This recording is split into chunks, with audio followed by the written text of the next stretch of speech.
In this workflow case, you're recording an artist, you're setting up the headphone mix from the console using the auxiliary sends, and those auxiliary sends go straight to the Wolff MeMore. Hey, Jeff here with Providence Sound and Vision. We are here at Pacific Grove Soundworks in Pacific Grove, California, with owner and founder Jermaine Hamilton. Hello.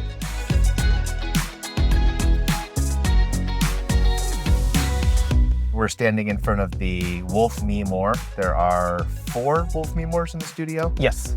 And as we can see, it's flickering, it's getting a mix into it right now. So with the Wolff MeMore, you have 8 mono sends and then 2 stereo, so that every musician recording can create their own mix. Every channel has the TQ EQ, so it's a tilt style EQ that centers on, I think, 1K and kind of shifts the tone to favor more bass or more treble, so everybody can tailor the sound how they like it to be. And then you get 2 separate headphone volumes. So these 2 headphones would get the same mix, but separate levels. Yep, and 2 additional headphone outputs as well. So we can have a total of 4 headphone outputs with a single unit. So 4 mixers times 4 headphone outputs, up to 16. And for the Wolff MeMore, there is an option to use either DB25 or Cat6 cables. Yes. In this case, we went with Cat6 cables. So it's not digitizing the signal like other headphone mixers would be. It's just using the copper on the Cat6 to conduct the analog signal. So you stay analog, you stay real time with no latency, and then the custom wall panel that we created has enough Cat6 to feed this MeMore and then daisy chain to the other MeMores in the main control room. So what the artist is hearing is really a straight wire. It's the speed of light from the microphone back to their headphones, all over analog. It's not running through the computer, and that connection really, you're probably experiencing it. Even you're probably experiencing artists who've never recorded that way, right? Because so many times they're monitoring off of an interface, and they've just gotten used to dealing with that little delay. You're probably getting some artists that, besides hearing the U47 through through something like the VLC or your knees, like it's like that sounds amazing, but when they hear themselves in phase, they're like actually And sometimes it's so transparent that they don't even know that it's on. Initially, they'll be like, am I getting signal? Because it's just coming back in real time. But it's just amazing the headroom and how much it can handle, and it really doesn't distort at all. It's clean all the way through.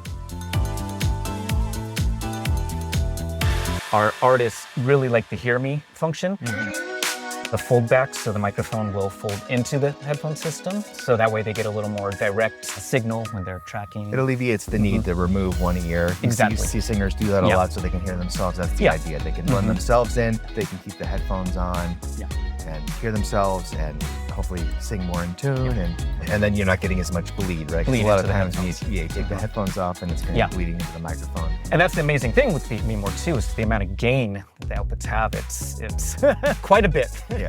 And then have you tried, you can actually record this microphone. So yes, we haven't tapped into the XLR output yet, but we definitely are interested in trying that when we do maybe have a pair in the room, have little room microphones. There's a little compressor on there, so I could see you could do some cool special effects, print it, then cut to it in the mix. The sound of it is really great. We've listened to it. And of course, this talkback feature, which is pretty unique, gives the artist the ability to talk back to you, have a conversation, or maybe to talk to other musicians. There's a music director who needs to coach a performance out of somebody. So.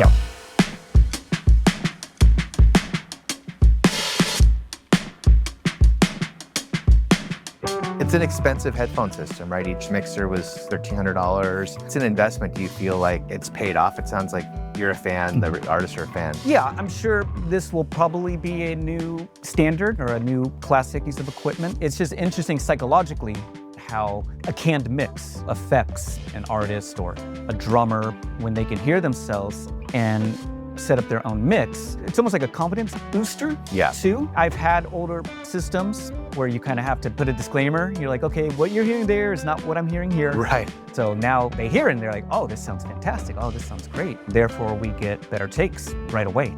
It's all about the details. It's kind of like the things that sometimes people don't focus on. Everyone wants to get the nicest microphone they can afford. They want to get the fastest computer. And then sometimes they do that at the cost of properly treating a room, getting a decent playback system, things of that nature. And I think having a good cue system, again, it's always about the artist. And when they can hear themselves, it's just those little things that add up to create a successful session.